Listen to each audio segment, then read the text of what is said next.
Friends, మొదటిసారి ఈ ఛానల్ను చూస్తున్నట్లయితే ఈ ఛానల్ను సబ్స్క్రైబ్ చేసుకోవాలని కోరుకుంటున్నాను. అలాగే ఈ వీడియోను మొదటి నుండి ఎండ్ వరకు చూడండి, లేకపోతే అర్థం కాదు. వీడియో నచ్చితే లైక్ చేయండి, షేర్ చేయండి, కామెంట్ చేయండి, ఈ వీడియోను హైప్ చేయండి. ఈ మధ్య కాలంలో పాన్ ఇండియన్ సినిమా అంటూ వస్తున్న ప్రతి చిత్రానికి క్లైమాక్స్ చివర్లో సీక్వెల్ ఉంటుంది అంటూ చిన్న క్లిప్ హ్యాంగర్ వదులుతున్నారు. కానీ ఈ సినిమాలకు సీక్వెల్ అవసరమా అసలు అనిపించేవి చాలానే ఉన్నాయి. కానీ సినిమా ముగింపు ఆడియన్స్కి సంతృప్తి ఇవ్వడం కోసం ఇలా చేస్తుంటారు.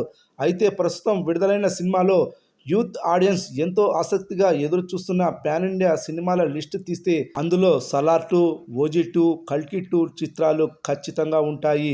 ఈ 3 సినిమాలకు ఆడియన్స్లో ఉన్న క్రేజ్ సాధారణమైనది కాదు. ముఖ్యంగా సలార్ 2, ఓజీ చిత్రాలకు యూత్ ఆడియన్స్లో మంచి క్రేజ్ ఉంది.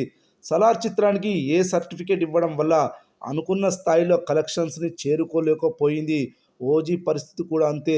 మల్టీప్లెక్స్ ఆధారిత సెంటర్స్లో ఏ సర్టిఫికేట్ కారణంగా కలెక్షన్లను కోల్పోయింది. కానీ యూత్ ఆడియన్స్లో ఈ చిత్రానికి మంచి క్రేజ్ ఉండడం వల్ల ఓటీటీలో విడుదలయ్యాక హిందీ ఆడియన్స్కి బాగా చేరుతుంది. తద్వారా సీక్వెల్కి విపరీతమైన క్రేజ్ ఏర్పడుతుందని విశ్లేషకులు భావిస్తున్నారు. ఈసారి సీక్వెల్ని హిందీలో భారీ లెవెల్లో రిలీజ్ చేయడానికి సన్నాహాలు చేస్తారట. నెట్ఫ్లిక్స్ సంస్థతో కుదుర్చుకున్న ఒప్పందం కారణంగా ఓజీ చిత్రాన్ని నార్త్ ఇండియాలో నేషనల్ మల్టీప్లెక్స్ థియేటర్స్లో విడుదల చేయలేదు. ఇది ఈ సినిమాకు చాలా నష్టం చేసింది. సలార్ సినిమా విడుదల సమయంలో ఇలాంటి రూల్స్ లేవు కాబట్టి ఆ చిత్రానికి భారీ వసూళ్లు నార్త్ ఇండియాలో వచ్చాయి.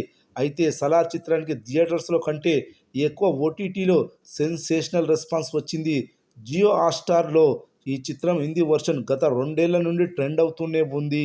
అంతటి ఆదరణ దక్కించుకుంది అన్నమాట. ఇప్పుడు ఓజీ చిత్రానికి కూడా ఓటీటీలో విడుదలయ్యాక అదే రేంజ్ రెస్పాన్స్ వస్తుందని, సీక్వెల్కి మంచి డిమాండ్ అయితే పెరుగుతుందని విశ్లేషకులు అంచనా వేస్తున్నారు. యూత్ ఆడియన్స్లో అత్యంత ఆదరణ దక్కించుకున్న ఈ 2 సినిమాల సీక్వెల్స్కి మార్కెట్లో ఉన్న క్రేజ్ వేరే లెవెల్లో అనుకోవచ్చు. ఓజీ సీక్వెల్ వచ్చే ఏడాది సెట్స్ మీదకు వెళ్లే అవకాశం ఉంది. సలార్ సీక్వెల్ కూడా వచ్చే ఏడాదిలోనే మొదలవుతుంది. చూడాలి మరి రాబోయే రోజుల్లో 2 సినిమాలు ఎలాంటి సంచలనాలు బాక్సాఫీస్ వద్ద సృష్టిస్తాయో. ఈ 2 సినిమాలలో ఏ సినిమా పై చేయి సాధించనుందో కొన్ని రోజుల తర్వాత తెలియనుంది.